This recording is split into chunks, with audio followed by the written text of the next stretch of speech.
changed a bit slightly the name of the presentation that I gave originally because I'm going to change a bit the title of antimicrobiota target vaccines and introduce the word of eradication, which I think we have given up already about eradication of vector-borne diseases. And that is a topic that has to be put back on the table. And if we manage to design new tools that help us to eradicate vector-borne diseases, that would be really impactful for society. Because as you can see here in this brief schema, we have major diseases transmitted by different vectors: mosquitoes, ticks, sandflies, kissing bugs. And what we have in common for all these diseases that cause around 1 million deaths annually, we don't have a vaccine that help us eradicate those diseases. By this, I am talking about what we achieved with poliomyelitis. When we implement the vaccination campaign against poliomyelitis, we can eradicate 0 cases, 0 child in a society with poliomyelitis. We don't have such a vaccines for these diseases. So my claim is that the paradigms that we are using to design vaccines for classical infectious diseases, they have failed for vector-borne diseases. So we need completely new approaches to target and develop new vaccines. And that would be my thesis through this presentation. So the model of vectors that we use are ticks. So this is a life cycle, the typical life cycle of a 3-host tick, Ixodes ricinus, but could be also Ixodes scapularis in the United States. So what is important to know here is that at each of these numbers, so the ticks acquire blood, so they need to feed on the host, and at each of these numbers, the ticks can transmit or acquire pathogens, because even at the larval stage that the ticks have not fed previously, the larval stage, you have transovially transmitted pathogens, so that little larvae can already transmit disease. So through this life cycle that lasts from 5 to 6 years, ticks are hubs of pathogens. So they concentrate through the life cycle pathogens. So they are pervasive to polymicrobial infection in their body, and that's why they're one of the best vectors, ticks. This is a map summarizing in one review we did in 2017 about the major tick-borne diseases affecting the world. The message I want to pass here is that what took us 30, 40 years to understand in terms of epidemiology of tick-borne diseases will change dramatically in the next few years due to climatic change. And the other day I was in a thesis about malaria, and the student was making this line that climate change will make difficult the control of disease, and one of the members of the tribunal said, "Oh, I think you are overselling too much this idea, scaring the people of the climate change." We cannot predict what will happen. And that's precisely the problem, that we will not be able to predict what is going to happen. And diseases that before were very well localized will become a problem. We move to new areas. For example, in Europe, in Norway, Ixodes ricinus was not the problem. But in the last years, more records of Ixodes ricinus are appearing in Norway, Lyme disease cases, because of the rise of the temperature, the vector is moving northward. So that will change dramatically, and we don't have the tools to prevent those diseases. So, first of all, I want to pass paradigms, global encompassing ideas about tick-borne pathogen interaction, because everything starts with the tick-borne pathogen interactions. And the first paradigm is that the pathogens exploit the tick. But what is that? So the first study that hints at this paradigm was a study published by Professor Patricia Nuttall in Oxford in Science in 1987, in which they discovered that ticks can transmit one pathogen from one tick to the other without the animal becoming viremic, developing parasitemia, bacteremia. That was a revolutionary concept, because the background against that discovery coming from is mosquito-borne diseases, in which the host needs to develop viremia, if he's talking about dengue, parasitemia, malaria, etc. And here, they discovered that the animal did not get infected. It passed from one tick to the other. Beyond that new way of transmission, it also hints that the saliva of the tick was something special that the pathogen somehow used to pass from one tick to the other. And then it was 18 years later. So I compared this discovery as a gravity law in the tick community, saving the differences. And then we have to wait 18 years for one of the most beautiful examples of how this saliva-assisted transmission works. And it's about the pathogen of Lyme disease. Borrelia. Borrelia burgdorferi has a surface protein that is called OspC, which is highly immunogenic, and antibodies of the host that target that protein can wipe out that pathogen when this immunity exists. But the protein in the saliva has the tick in the saliva has a protein that is called SAL15 that covers OspC. So when the Borrelia comes into the host, the antibodies against OspC does not recognize Borrelia, and is critical for the infection. So ticks are not needles. Ticks are biological vectors, and the biology of the vector, it comes from the coevolution between pathogens and the vector that is represented in this. So the pathogen exploits the saliva of the tick to go through from vector to host, to vector to host, etc., to cycle in nature. But the second paradigm, which is less obvious, is that the tick also exploit the pathogen. And one of the most beautiful representative examples coming from the group of Eero Fikri in Yale University, and they showed that Anaplasma phagocytophilum, which is an intracellular pathogen transmitted by ticks, when infected ticks, induce the expression of an anti-freezing protein. So ticks that are infected with Anaplasma phagocytophilum resist better cold temperatures than ticks that are not infected. The beautiful thing about this mechanism is that it's a tick protein. So the anti-freezing protein is a tick protein, but the pathogen triggered it in the right moment in the most efficient way, and the vector is not the same when it's infected. It's had more advantage, so you could explain that it could overwinter better. And then the other example comes from the group of José de la Fuente in Spain, in which they showed that the infection with Anaplasma changed the expression of thousands of genes. I would mention two. Subolecin increases and porin decreases. Porin involved in apoptosis, and subolecin is a transcription factor in ticks involved in immunity. When they silence both genes, so Anaplasma infection increase subolecin and decrease porin. They silence both genes to see what was the effect. When they silence porin, which is the one Anaplasma put down, nothing happened to the tick. So the tick can feed normally and pathogen transmit without problem. But when they silence subolecin, the tick cannot feed well and the pathogen is not transmitted. So the pathogen upregulates the expressions of genes that are essential for the tick survival, while downregulate genes that are not so essential for tick survival. So you have these two moments of interaction between the pathogen and the tick. Based on those ideas, we come up to vaccines. And in 1986, the Australians discovered BM86, which is the first vaccine against ticks. It's based on a protein that is in the midgut of the ticks. And you have different vaccines nowadays targeting different proteins of the ticks, proteins in the saliva, proteins in the midgut, and intracellular proteins of the tick. Somehow the antibodies of the host, they manage to enter into the tick cells, and they target intracellular proteins of the ticks by a mechanism that we don't yet understand, but the antibodies reach tick cells. And in 2020, we introduced a new category of vaccine, which is the antimicrobiota vaccines.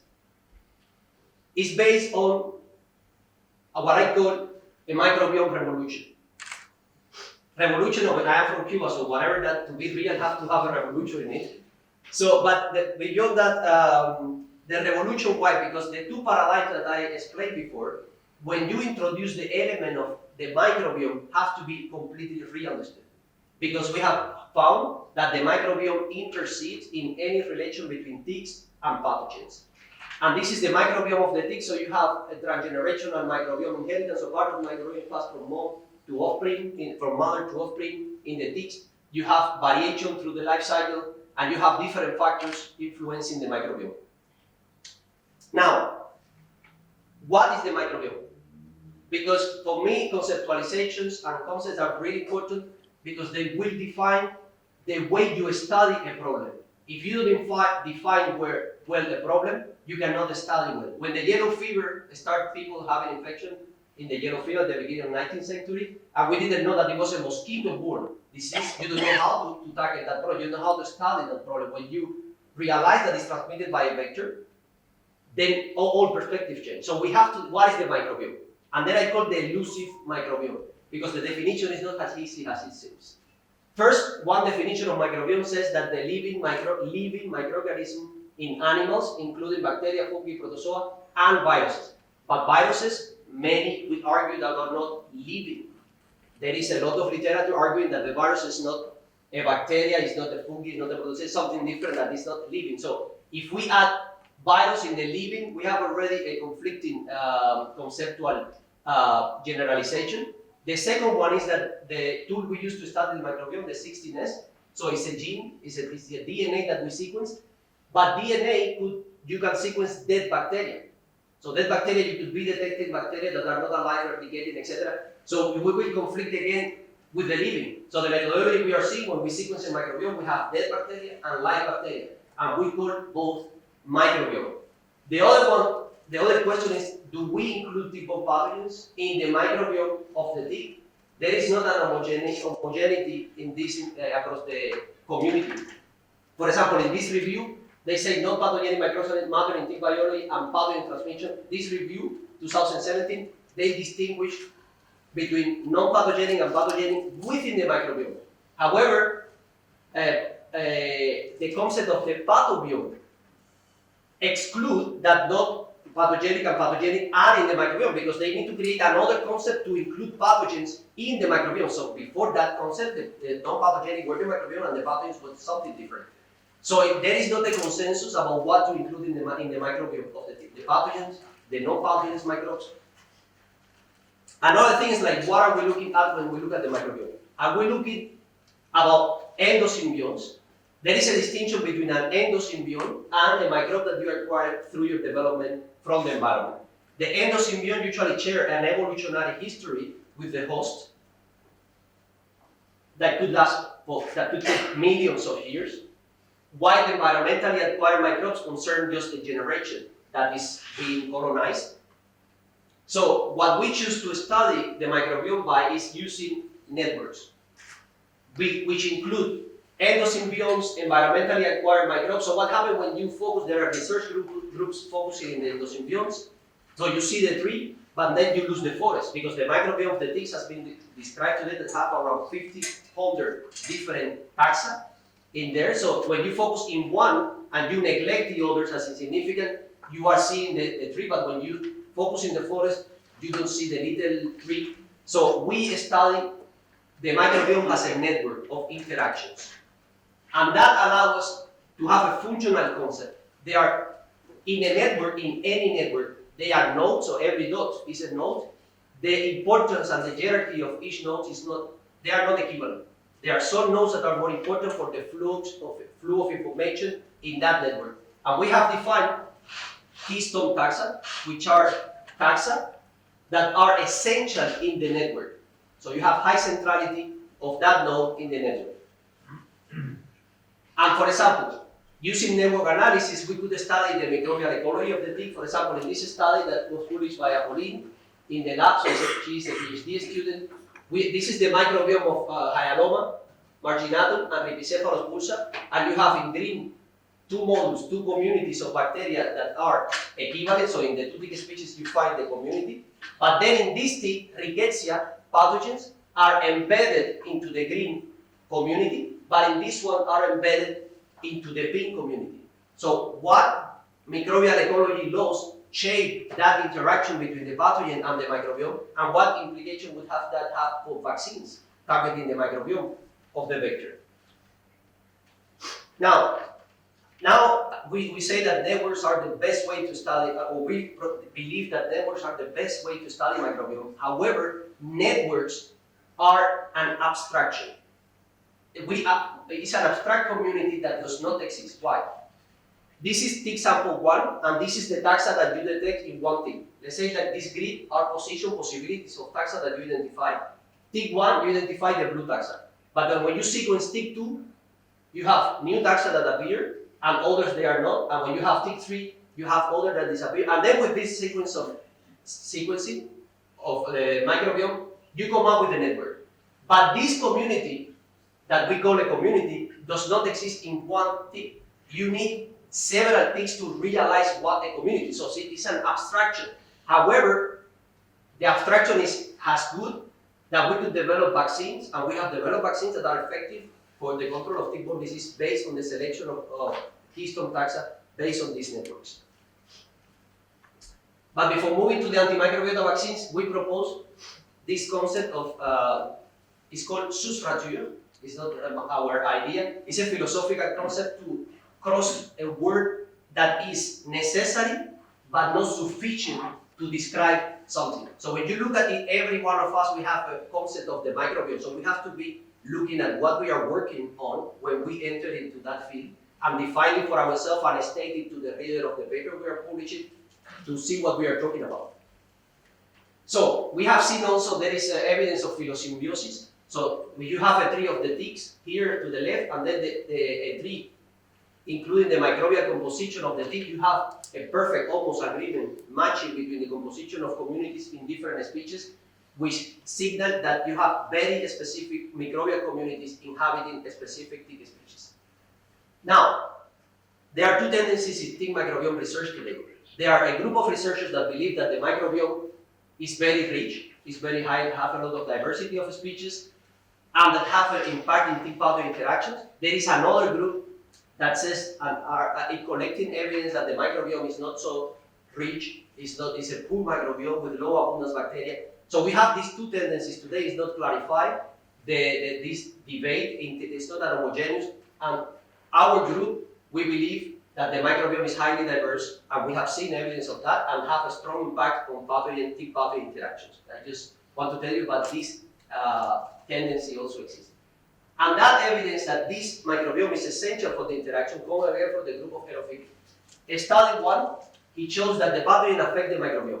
So when you have ticks infected again with Anaplasma phagocytophilus, the diversity of the microbiome reduced. How? They describe how.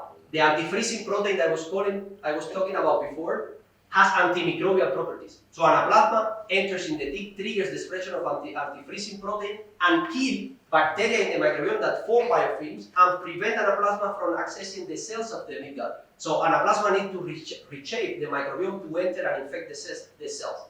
But he also found that the microbiome composition before infection by a tick-borne pathogen, in this case Borrelia, also influenced the capacity, the vector competence and the capacity of Borrelia to colonize the ticks. Here they treat the ticks with antibiotics, and they raise them in an sterile environment. And they found out that ticks that have high diverse microbiome, the colonization of Anaplasma of Borrelia was more successful, and you have high replication of Borrelia inside the midgut, while the ticks that were treated with antibiotics previously or raised in a sterile environment, they have less Borrelia in it. And the reasons are completely opposite of the one of Anaplasma. Borrelia hides between the peritrophic membrane and the tick midgut cells, and it does not enter the cell. It's an extracellular bacteria, but there are toxic components of the digestion of blood that kill Borrelia. So Borrelia needs biofilms formed by bacteria in the microbiome to protect against these toxins. So that's why here high diversity helps Borrelia to establish the vector. Now, based on that, we go to a conceptualization. You can imagine that the microbiome, we could have different states. All the white dots are possible states. You have some in red, some states that are permissible to infection. You have in green another group of states that are refractory to infection. And you may have also some impossible state that the microbiome cannot access because X and Y limitations of the system. And that's the aim of antimicrobial vaccines, to induce infection refractory states in the microbiome so the vector cannot host the pathogen any longer. And that's what we have. In 2020, we have this idea. It came as a dream. The idea of antimicrobial vaccine, it came to me as a dream. And the dream was, it's a syntactic idea. Because we had published this paper, and that paper, in that dream, that paper came into my mind. And then the words of just these words, tick microbiome, anti-tick vaccines, remain, and all the others disappear. And then I wake up in that moment and I adjust the words, and anti-tick microbiota vaccines. And I say nobody has systematically exploited vaccination against bacteria in the microbiome to target pathogens. So It's a shift in the paradigm here. We don't care anymore about antibodies specific against the pathogen. We care about antibodies specific against the microbiome of the vector that induce an ecological change in the vector microbiome. Then the pathogen cannot colonize the vector and develop in the vector. So it's a new concept. Then we proved the concept in malaria, with Vaidas Palinauskas, which is one of the best specialists in avian malaria in the world from Lithuania. And we designed an experiment that we vaccinate birds against E. coli. E. coli has to raise antibodies against Escherichia, which is one of the bacterial components of the mosquito microbiome.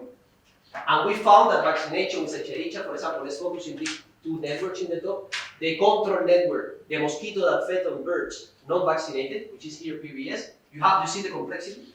However, the mosquito that fed on birds vaccinated with E. coli, you see a reduction in the complexity of the networks. So, feeding on animals having antibodies against the microbiome reshapes the microbiome. Now, what functional implication has that? Also, as you can see, for example, focusing in the taxa that we target, Escherichia, you see here in the control group that is highly connected. Escherichia is here in the center. But when you vaccinate, the connectivity of Escherichia is reduced. What we found, more surprisingly, is that the establishment of Plasmodium relictum, which is an avian malaria parasite, and it could be used as a model of human malaria, the occurrence of oocysts, occurrence yes means yes and no, so here or no, qualitative. The occurrence decreased from the control being 70 to less than 40%. So now, half of the mosquito have malaria, oocysts, but the same happened in the sporozoite in the salivary gland. Like less than 5% of the mosquito compared to 30% in the control in one of the vaccines that we target. And then the mosquitoes that were positive, they have lower levels of oocysts in the midgut.